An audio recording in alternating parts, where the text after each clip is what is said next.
প্রিয়াঙ্কা রানীকে খুঁজে পাচ্ছে না ছেলে আর্থিক চন্দ্র দে। প্রতিদিন থাকতেন মায়ের কাছে, তবে দীর্ঘ 1 মাস যাবৎ খুঁজে পাচ্ছেন না তার মাকে। 1 মাস পর জানতে পারেন তার মাকে অপহরণ করা হয়েছে। মাকে হারিয়ে পড়ার টেবিলে মন বসে না আর্থিক চন্দ্রদের। আমি পড়ার টেবিলে বসতে পারতেছি না, আমার মাকেও ফোন করে লয়ে গেছে। মাকে হারিয়ে এভাবেই মাটিতে শুয়ে থাকেন ছেলে আর্থিক চন্দ্রদে। রাতে বাবার কোলে শুয়ে মাকে খুঁজছেন ছেলে আর্থিক চন্দ্রদে। বাবা তোমার তো অপহরণ করে লিয়েছে পুলটু। ও তুমি মারা আয় না দাও।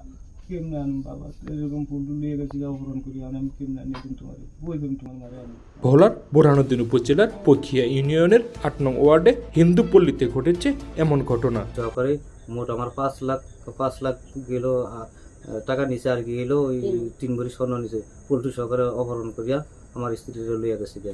আমি এটা বিচার চাই। একই এলাকার পল্টু ওরফে পলাশ মৃদ্ধার বিরুদ্ধে অপহরণের অভিযোগ করেন স্বামী নিরঞ্জন চন্দ্র মাল। অপহরণ করে আমার স্ত্রী লইয়াছে পল্টু নেওয়ার পর উল্টা আমার মার দিতে থাকে, তারপরে আমি হুমকি দেয়, মারিয়া লিব, কাটিয়া লিব, ছিটিয়া লিব। আমার পুত্রের বউ লইয়া গেছে, অপহরণ করিয়া লইয়া গেছে বলটু।